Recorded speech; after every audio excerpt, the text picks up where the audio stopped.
생명이시니 예배하는 자가 영과 진리로 예배할지니라. 아멘.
하나님, 지난 한 주간 지켜주신 주님을 찬양합니다. 그 하나님, 오늘도 예배하기를 원하오니 주님 홀로 영광 받아주시고 오늘 예배를 통해서 성삼위 하나님께서 홀로 영광 받아주시고 오늘 우리의 심령이 말씀을 통해서 새로운 힘을 얻을 수 있는 복스러운 오늘 예배 시간 되게 해 주시옵소서. 예수님 이름으로 기도하옵나이다. 아멘. 478장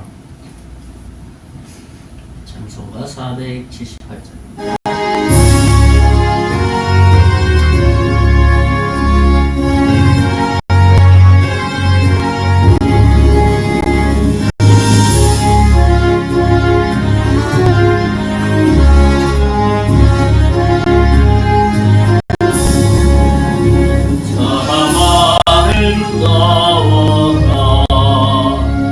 주님의 세계니 서서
같이 한번 제가 앉아 읽고 같이 한번 말씀을 보겠습니다. 어찌하여 이방 나라들이 분노하며 민족들이 헛된 일을 꾸미는가? 세상에 관원들이 나서며 관원들이 서로 꾀하여 여호와와 그의 기름 부음 받은 자를 대적하며 우리가 그들의 맨 것을 끊고 그의 결박을 벗어 버리자 하는도다. 하늘에 계신 이가 웃으시며 주께서 그들을 비웃으리로다. 그때에 분을 바라며 진노하사 그들을 놀라게 하여 이르시기를 내가 나의 왕을 내 거룩한 성시온에 세웠다 하시리로다. 다 같이 하겠습니다. 내게 구하라. 내가 이방 나라를 내 유업으로 주리니 내 소유가 땅끝까지 이르리로다. 아멘. 우리 사도신경 하심으로 우리의 신앙 고백을 하나님 앞에 드립니다. 전능하사 천지를 만드신 하나님 아버지가 믿사오며 그 외아들 우리 주 예수 그리스도를 믿사오니 이는 성령으로 잉태하사 동정녀 마리아에게 하시고 본디오 빌라도에게 고난을 받으사 십자가에 못 박혀 죽으시고 장사한 지 사흘 만에 죽은 자 가운데서 다시 살아나시며 하늘에 오르사 전능하신 하나님 우편에 앉아 계시다가 저리로서 산 자와 죽은 자를 심판하러 오시리라.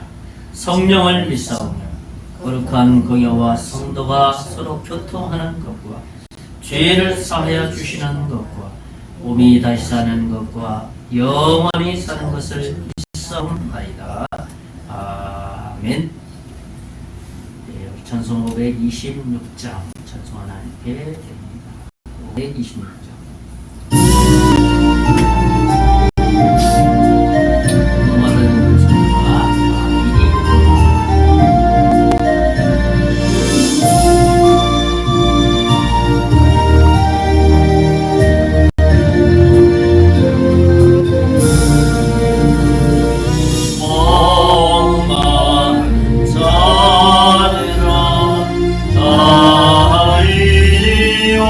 달리오라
감사드립니다. 저희 가정에서 또 분명으로 또 교회의 후원으로 하나님 앞에 기도하겠습니다. 하나님, 태초에 하나님이 천지를 창조하셨다 했습니다. 이 우주의 모든 것이 다 하나님의 것임을 말씀하시기에 하나님의 그 크신 인도하심과 도와주심과 이끌어주심으로 한 주간 지나게 해주시니 감사를 드립니다. 우리의 생명을 연장시켜 주시고 우리가 살아갈 수 있는 터전을 주시고 우리가 살아갈 수 있는 물질적인 모든 것들을 공급하여 주셨음에 감사를 드립니다. 그러한 것들을 이 예물에 우리의 마음을 실어서 드리오니 주님 후명하여 주시고 이 예물이 사용되어지는 것에 죽어가는 영혼들이 주께로 돌아오는데 바르게 사용될 수 있도록 인도해 주시고 우리 교회가 유지되는데 바르게 사용될 수 있도록 주여 은총을 베풀어 주시기를 원합니다. 드린 손길 하나님께서 심령에 하늘에 신령한 것으로 30, 60, 100배의 놀라운 것으로 채워주시고 더불어서 우리가 살아가는 데 부족함이 없도록 경제적인 부분도 하나님께서 넉넉히 채워주실 것을 믿습니다. 이 예물 하나님께서 관리하는 손길 복내려 주시고 성령 충만하게 하시고 지혜를 더하여 주시고 예물을 잘 관리할 수 있도록 그래서 하나님께 칭찬받을 수 있도록 은혜 베풀어 주시옵소서. 이 예물 하나님께서 받으신 예물인 줄 믿고 감사하고 살아계신 예수님 이름으로 기도하옵나이다. 아멘. 예, 교회 소식 알려드립니다. 교회의 뒷면을 보시면 되겠습니다. 네, 우리 서로 인사를 나눌까요? 잘 오셨습니다. 반갑습니다. 안녕하세요. 반갑습니다. 예, 벌써 2025년 두 번째 주가 되네요. 금방 가는 것 같습니다. 우리 이제 터키전도 금년의 첫 번째로 1월 20일 날 월요일 날 있는데 기도하면서 뭐든지 처음과 나중이라는 하나님 처음 시작을 좀 또 금년에도 잘 스타트를 해서 복음을 전할 수 있는 기회 그리고 금년에는 또 커피 전도하면서 복음을 전할 수 있으면 그곳에서 전할 수 있도록 기도하는 중에 있습니다. 예, 마을 방문 새해가 됐습니다. 좀 방문해서 새 인사도 좀 이렇게 드려야 될 것 같습니다. 좀 이번 한 주간도 좀 그런 방문을 새 인사 쪽으로 좀 이렇게 하는 주간으로 삼겠습니다. 나라 민족 위해서 나라 안정을 계속 이루었으면 좋겠습니다. 국가의 안정, 정부, 국방, 국가경제, 소상공인, 외교, 경증가 참 나라가 너무나도 어려운 이 시기를 맞고 있습니다. 참 중요한 시기를 지나고 있지 않은가 생각을 합니다. 모든 국민들이 좀 마음을 모아서 이념으로 갈라진 이 나라가 정말 하나님의 복음으로 마음을 같이해서 하나님이 가장 기뻐하는 그런 이 나라로 이끌어 달라고 우리가 좀 기도했으면 좋겠습니다. 나라가 더 이상 국민들이 분열되지 않도록 위해서 기도했으면 좋겠습니다. 이 나라가 참 복음의 피로 세워진 나라이기 때문에 특별히 자유, 경제 질서는 성경에서 나온 거기 때문에 복음에서 나온 거기 때문에 이 나라가 그런 복음의 토대 위에 바르게 세워질 수 있도록 우리 위해서 기도했으면 좋겠습니다. 정선시찰 교육자 모임이 내일 월요일 날 정선중앙교회에서 있습니다. 우리 정선시찰이 한 14개 정도의 교회들이 있는데 우리 목사님들이 또 모여서 모임을 갖습니다. 이서 기도해 주시고 그 다음에 이번 주 토요일 날 우리 후원해 주시고 있는 서울 왕십리교회 성교부에서 저희 교회 방문하겠다고 이렇게 통화가 됐습니다. 그래서 이번 주 토요일 날 아마 성교부 집사님들이 몇 분 오실 것 같습니다. 그래서 기도해 주셨으면 좋겠습니다. 마을의 복음화 발전을 위해서 계속 기도했으면 좋겠습니다. 송기 1, 2, 남북 1, 2반, 세골, 뒷골, 봉산사입니다. 천일이라는 지역을 저희들이 방문하고 있습니다. 여기에서 계속 기도했으면 좋겠습니다. 이번 주는 야고보서 5장 17, 18절 말씀입니다.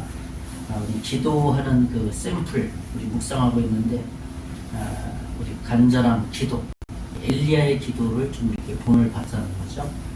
우리 야고보서 5장 17, 18절 그 주보의 밑에 있죠. 우리 한번 같이 읽어보겠습니다. 시작. 엘리야는 우리와 성정이 같은 사람인데 그가 비가 오지 않기를 간절히 기도한즉 3년 6개월 동안 땅에 비가 오지 아니하고 다시 기도하니 하늘이 비를 주고 땅이 열매를 맺었나이다. 야고보 5장 17, 18절 말씀. 엘리야의 기도 이번 한 주간 본받아서 특별히 나라 민족을 위해서 좀 간절하게 금년 한 해 하나님께서 우리 삶을 책임져 달라고 좀 간절히 기도했으면 좋겠습니다. 우리 찬송가 380장 우리 찬양하고 기도하고 말씀 듣는 시간 갖겠습니다. 380장.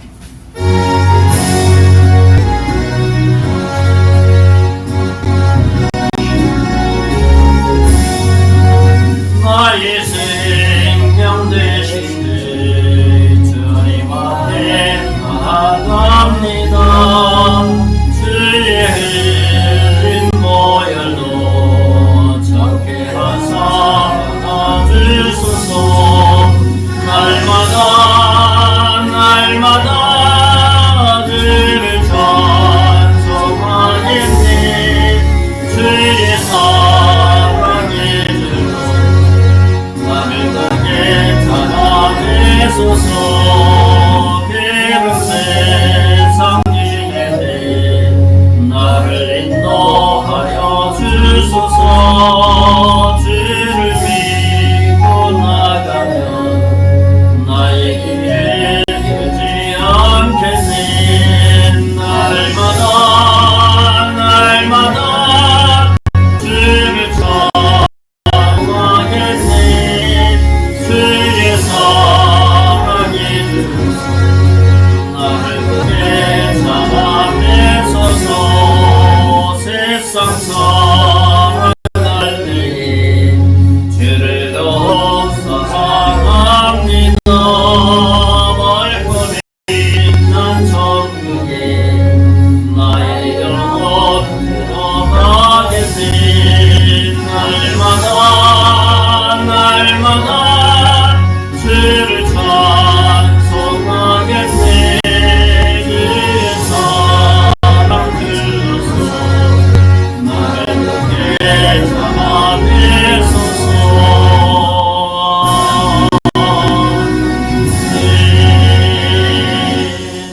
기도하겠습니다. 하나님, 지난 한 주간 지켜주시고 인도해 주신 주님을 찬양합니다. 우리가 호흡할 수 있음에 감사하고 우리가 살아갈 수 있음에 감사하고 우리가 이 땅에서 많은 사람들과 더불어서 살아갈 수 있음에 감사를 드립니다. 특별히 입을 것, 먹을 것, 모든 것들을 공급하시는 하나님 찬양하고 감사를 드립니다. 우리가 이 땅에 살아가는 것은 우리의 생명을 유지하는 것도 중요하지만 그 생명을 유지하는 가운데 우리가 영원한 주님의 나라로 갈 수 있음에, 그리고 그 사실을 또 다른 사람들에게 말할 수 있음에 또한 감사를 드립니다. 하나님, 이번 한 주간도 하나님께서 우리의 삶 가운데서 동행해 주시고 지혜를 주시고 건강을 주시고 살아갈 수 있는 지혜와 용기와 힘을 더하여 주시기를 원합니다. 그래서 2025년도에는 우리의 믿음이 더 성장하고 성숙할 수 있도록 인도해 주셔서 하나님 보시기에 가장 좋은 금년 한 해가 될 수 있도록 복 내려 주실 것을 믿습니다. 특별히 이 나라 민족을 불쌍히 여겨 주시기를 원합니다. 200여 년 전에 복음을 이 땅에 하나님 심겨워 주셔서 예수 그리스도를 믿고 구원받는 그러한 놀라운 역사를 200년이 지난 이 땅에 복음을 증거하는, 복음을 이제 세상으로 전하며 증거하는 이 나라로, 복음의 빛을 갚는 나라로 하나님 복 내려 주셨습니다. 하나님께서 이 나라를 복의 복을 더하여 주시고 생명의 말씀을, 복음을 전할 수 있는 그런 나라로 삼아 주시기를 원합니다. 지금은 참으로 어려운 때를 지나가고 있습니다.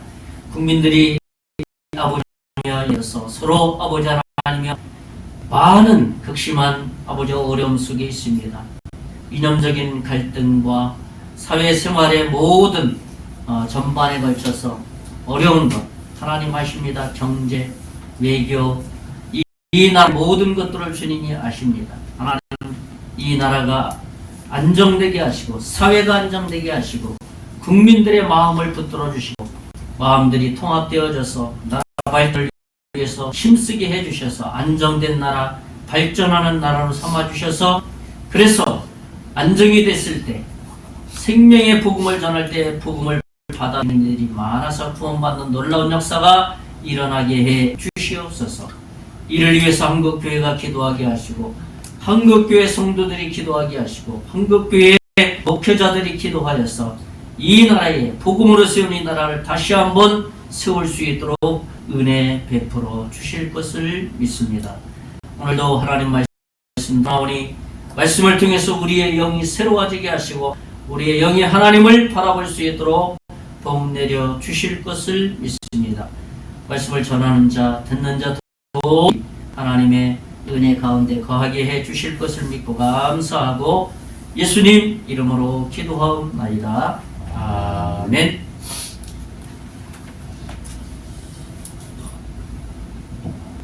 예, 반갑습니다.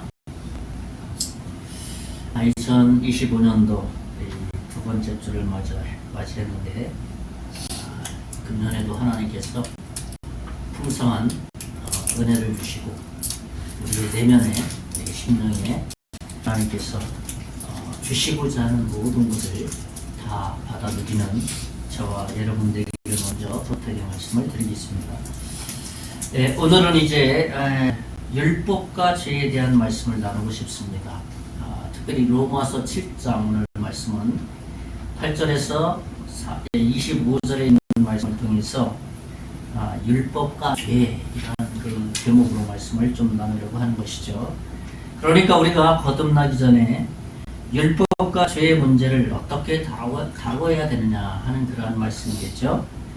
우리는 모든 우리뿐만 아니라 모든 사람들은 죄인으로 살아가고 있습니다. 그러나 그런 죄 문제를 어떻게 다룰 것인지에 대해서는 사실은 고민은 하고 있지 않다는 거예요. 마치 무슨 말이냐면 암에 걸린 사람이 이 암을 치료하기 위해서 어떻게 하면 치료를 받을 수 있을까? 가장 잘 치료하는 병원이 어딜까? 가장 치료를 잘하는 의사 선생님은 누구인가? 여기에 고민을 많이 합니다. 그래서 결국은 여기 저기 다 어떤 정보들을 다 수집한 다음에 조금 돈이 들더라도 그곳에 가서 암 치료를 받아서 그 문제를 해결하는 것, 그건 너무나도 당연한 일 아닙니까? 그런데 우리의 죄 문제, 내면의 죄 문제는 그 암보다도 더 심각하다는 거예요. 우리의 영혼의 문제가 달려있기 때문입니다. 육신의 병은 암이 걸려서 죽으면 육신이 이 땅에서 이렇게 죽으면 하나님께서 창조하신 섭리로 돌아갑니다. 흙으로 빚어서 그의 생기를 불어넣어서 생명을 주셨기 때문에 우리의 육체는 흙으로 빚어졌기 때문에 매장을 하든 화장을 하든 다 흙으로 돌아가게 되어 있습니다. 그렇기 때문에 육신의 죽음은 영원한 죽음이 아니라 죽고 난 다음에 우리 속에 있는 생명의 죽음의 문제를 고민해야 된다는 거예요. 우리의 육신 속에 숨겨져 있는 생명, 죽고 나서 정말 영원한 생명을 가진 그러한 삶을, 그러한 영혼을 살 것이냐, 아니면 그렇지 않은 영원한 이 죄악의 이 사단의 소굴인 지옥에서 살 것이냐, 이 문제가 걸려있기 때문에 이 죄 문제를 우리가 고민을 해야 된다는 것이죠. 특별히 오늘 본문의 내용은 교회를 다니는 교회 배경이 있는 사람들에게 하시는 말씀 내용입니다. 그래서 어떻게 이 율법의 문제를 또 죄와 관련해서 해결할 것인가를 아주 자세하게 말씀해 주는 겁니다. 오늘 말씀을 통해서 우리가 그러한 우리의 죄 문제, 율법의 문제를 좀 바르게 해결했으면 좋겠습니다. 첫째는 뭐냐 하면 율법을 바르게 이해해야 한다는 겁니다. 율법을 정말 올바르게 이해해야 한다는 것이죠. 첫째로 보면 율법은 죄를 분별해 준다는 겁니다. 이 율법의 역할이 있다면 죄를 분별해 준다는 거예요. 하나님이 우리에게 율법을 주신 어떤 분명한 이유가 있지 않겠습니까? 그렇기 때문에 이 율법이 주는 이 역할, 첫째로 죄를 분별해 준다는 거예요. 그래서 우리가 율법을 바르게 이해하지 못하면 조금 오해를 한다는 겁니다. 그래서 이 유대인들이 율법을 지킴으로 구원을 받는다 이렇게 잘못 이해했기 때문에 율법을 지킴으로 구원받는 것이 아니다라는 것을 말하는 겁니다. 예수님이 오셔서 그래서 유대인들에게 율법을 지키는 것 왜 지키는구냐, 그런 말씀을 예수님이 오셔서도 자세하게 설명을 해주셨고, 오늘 바울은 그 사실을 다시 한번 해석해주고 있는 겁니다. 오늘 로마서 7장 7절에 보면, 하반절에 보면 율법을 말미암지 않고는 내가 죄를 알지도 못하였으니 곧 율법이 탐내지 말라 하지 아니하였다라면 내가 탐심을 알지 못하였으리라. 그렇죠. 율법이 주어진 이 첫 번째 이유는 죄를 분별해 준다는 거예요. 이 말씀대로 율법이 탐심을 내지 말아라 하는 그 조항이 있기 때문에 탐심이라는 것을 알게 되었다는 거예요. 탐심이 무엇인지. 이 말씀 그대로 율법을 통해서 우리가 죄가 무엇인지 깨닫게 해 준다는 것입니다. 그렇지 않고는 죄를 범하고도 죄를 죄로 여기지 않는다는 거예요. 왜? 모르니까. 죄에 대한 기준을 제시하는 하나님의 표준이라고 말할 수 있습니다. 죄인들이 죄 가운데 살면서 더 이상 타락의 늪에 빠지지 않기 위한 하나님의 사랑의 어떤 또 다른 낯이라고 말할 수 있다는 것이죠. 두 번째로 무엇이냐 하면 율법은 죄를 자극시켜 준다는 거예요. 죄를 자극시켜 준다는 거죠. 무슨 말입니까? 죄를 지적해 준다는 겁니다. 로마서 7장 8절에 보면 죄가 기회를 타서 계명으로 말미암아 내 속에서 온갖 탐심을 이루었나니 이는 율법이 없으면 죄가 죽은 것이니라 했습니다. 온갖 탐심이 내 속에 숨겨져 있는데 율법이 없었다면 그 죄가 죽음이라 알지 못했을 것이다. 그러니까 율법을 통해서 죄를 자극시켜서 죄를 지적해 준다는 그 역할을 한다는 겁니다. 이 말씀대로 율법은 실제로 우리 속에 죄성을 건든다라는 것을 말하고 있습니다. 죄성을 그대로 두면 둔감해져서 죄에 대해서 우리가 알 수가 없다는 거예요. 아마 우리는 이런 경험을 했을 겁니다. 치과에 가서 우리 치과 치료를 받지 않습니까? 그런데 마취를 하지 않고 이렇게 노출신경을 건드리면 몸이 움찔움찔 됩니다. 그렇죠? 그냥 그래서 마취를 하는 거예요. 율법이 바로 그런 역할을 한다는 거예요. 죄에 대해서 툭툭 건드리면 움찔움찔해서 이게 탐심이네. 그렇지 않아. 탐심, 욕심을 부려서는 안 되겠구나 하는 마음을 가독해 주신다는 거예요. 그래서 죄를 향하지 않도록 이 율법은 우리의 마음을 경각심을 불러일으켜 준다는 겁니다. 그래서 율법은 우리가 거룩한 삶으로 살아가도록 자꾸 유도해 간다는 거예요. 특히 구원에 있어서 구원의 길로 이끌어 간다는 겁니다. 그러니까 우리가 율법을 통해서 우리 자신의 속에 숨겨져 있는 이 죄를 발견해서 각성해서 그리고 내 속에 그러한 죄가 있구나 라는 것을 인정하도록 한다는 거예요. 그래서 율법은 자꾸 죄를 지적하는 거예요. 자극시켜준다는 거예요. 그것이 죄야. 또 한편으로는 율법이 우리 속에 죄를 자극해서 얻는 게 뭐냐면 죄성에 대한 반항심을 갖게 합니다. 그러므로 이 율법이 없으면 죄는 그냥 잠잠히 숨겨져 있습니다. 그러다가 율법 앞에 이 죄가 딱 서게 되면 반항심을 일으켜요. 마치 우리 그렇지 않습니까? 잔디 아주 잘 꾸며놨는데 잔디 밟지 마세요라고 편말을 쓰면 왠지 들어가고 싶은 마음, 반발심이 생긴다. 우리 내면에 율법이 딱 서면 우리가 죄에 대해서 반발심이 생겨서 죄가 나오도록 해서 우리가 죄인식을 할 수 있도록 한다는 거예요. 율법이 바로 그러한 들어가지 마시오 하는 것과 같은 죄를 지적해 주는 것과 마찬가지라는 겁니다.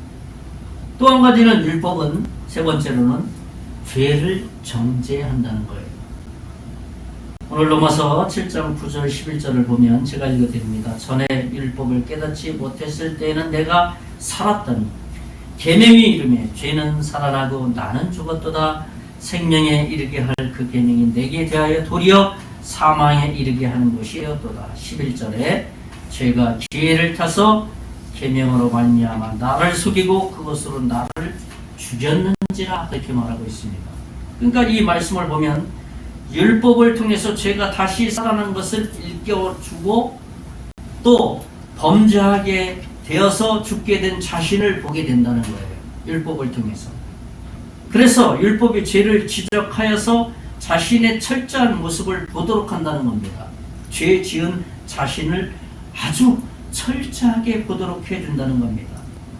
그러니까 정말 정확하게 지적질을 해주는 거예요. 정리해준다는 거죠. 유대인들은 13세가 되면 성인식을 치릅니다. 그리고 그때부터 율법을 지켜야 될 의무를 갖게 됩니다. 그래서 율법을 행함으로써 자신의 죄성을 보도록 하기 위한 그러한 성인식, 유대 성인식의 절차입니다. 근데 유대인들이 이 본질적인 것을 잘 깨닫지 못해서 율법 100% 잘 지켜 구원을 받는다라는 생각을 하고 있는 거예요. 그래서 메시아의 오심을 기대하지 않는 거예요. 예수님을. 12절 말씀대로 율법도 거룩하며 계명도 거룩하며 의로우며 선하며 그렇게 말하고 있습니다. 죄가 죄로 드러나기 위해서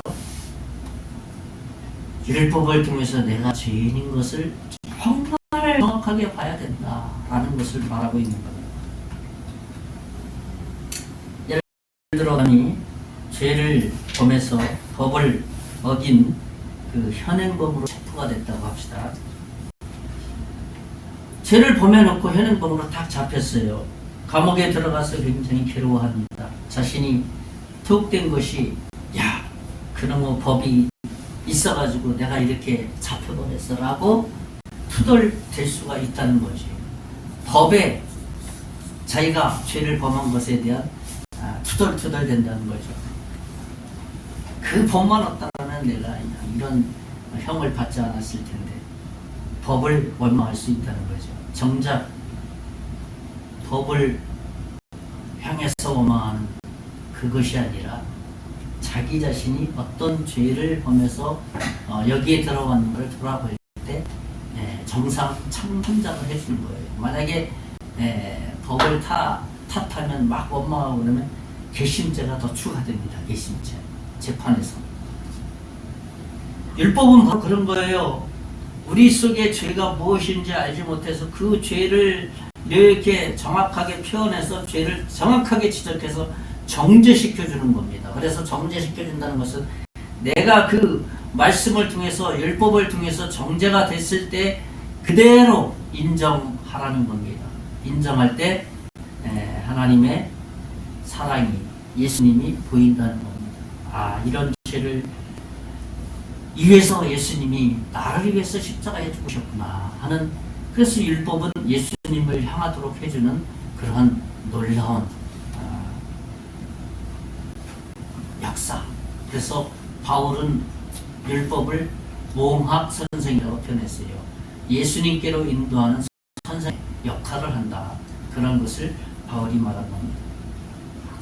저는 첫 번째로 율법을 바르게 이해해야 된다라는 말씀을 나눴고, 두 번째로는 뭐냐 하면 죄의 본질을 알아야 된다는 거예요. 죄가 과연 무엇이냐, 이 본질적인 문제를 알아야 된다는 거죠.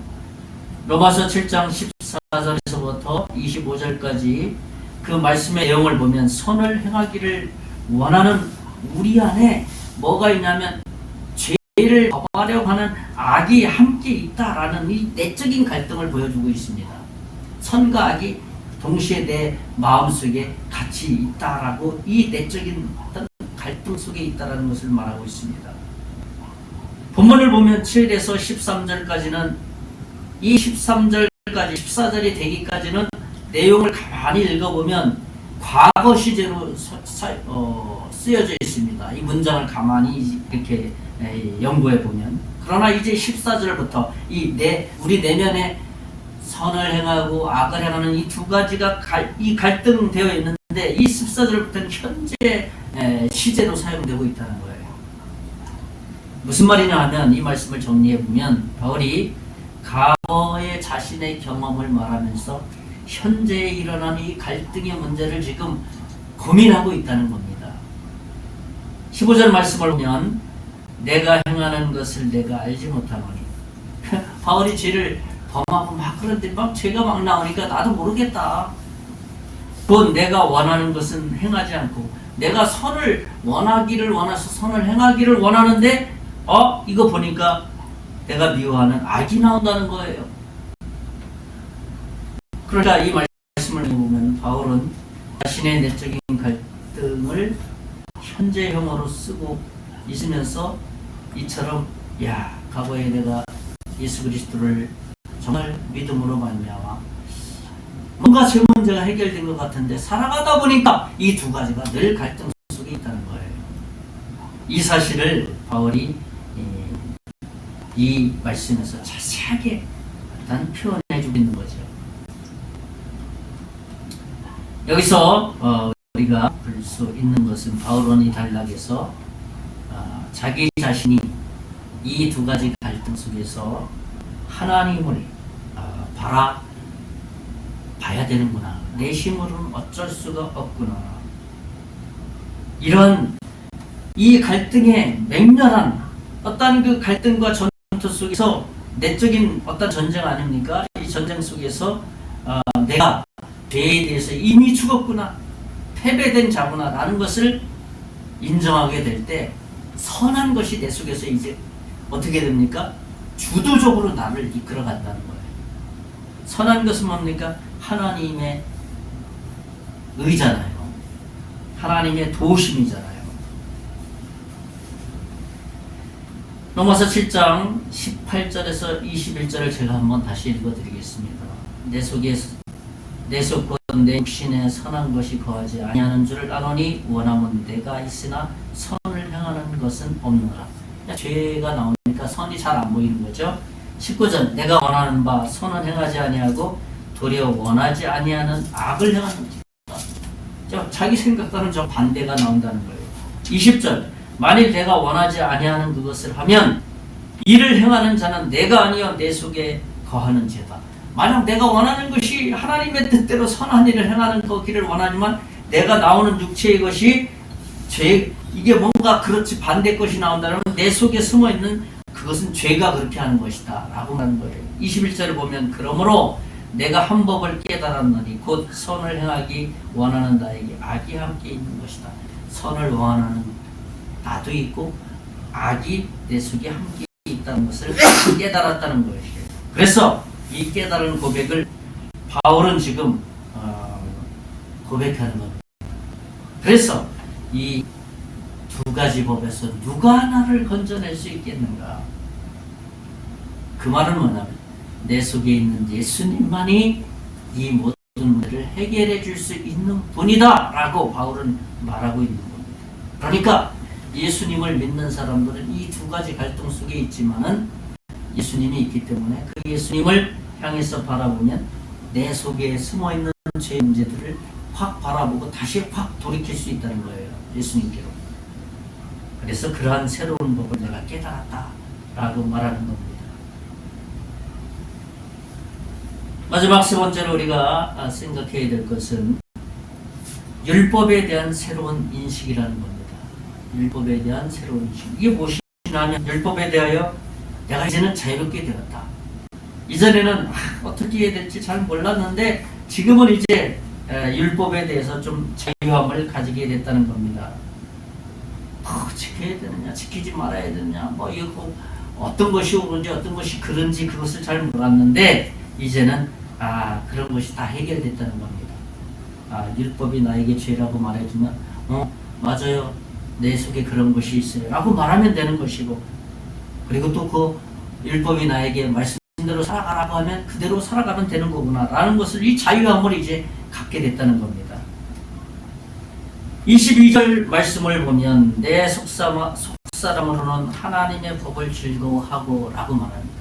내 속에 있는 속사람, 또 다른 의가 바로 예수님인데, 그분이 나를 어떻게 이끌어준다. 그래서 나를 율법에서 자유시켜 주신다.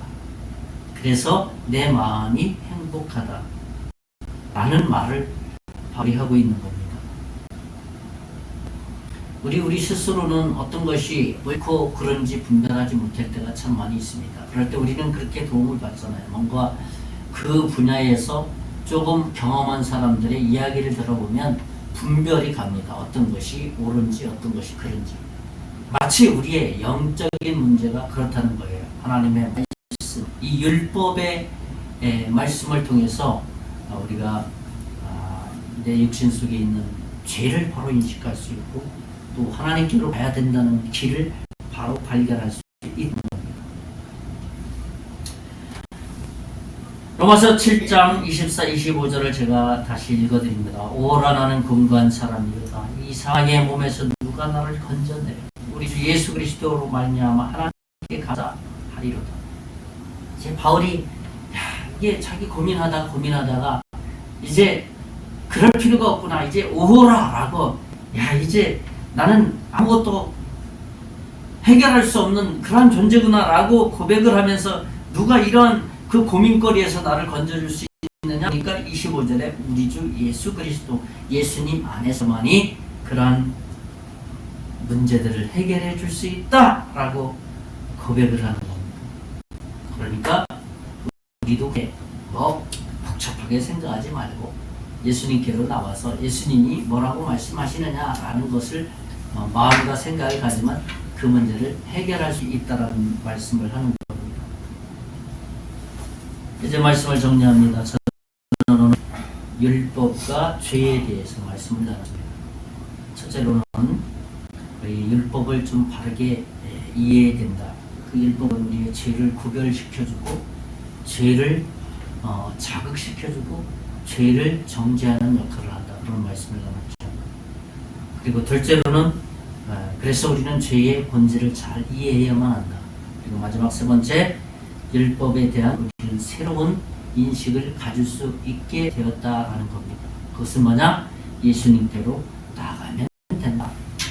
그러면 마음의 평강이 있다라는 겁니다.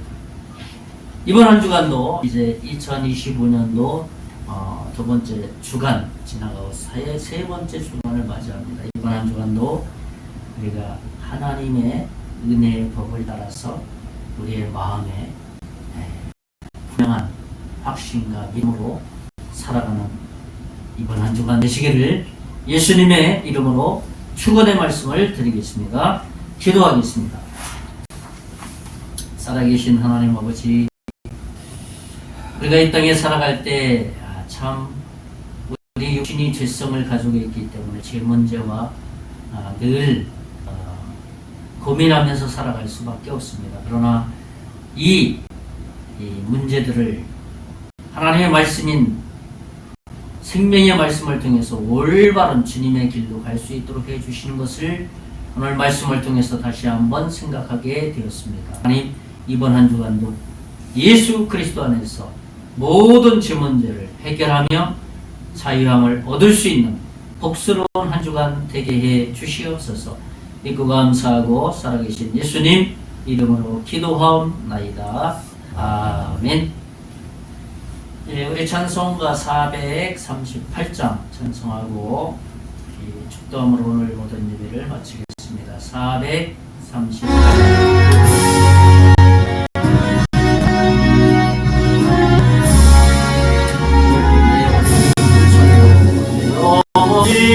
은총이 거주 만들리 어머니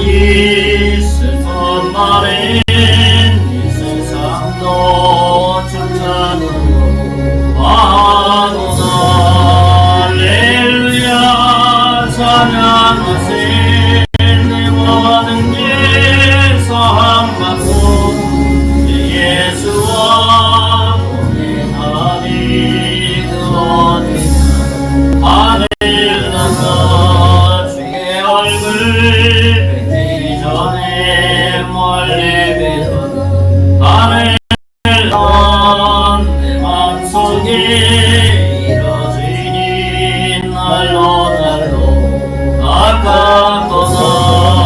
할렐루야 찬양하세.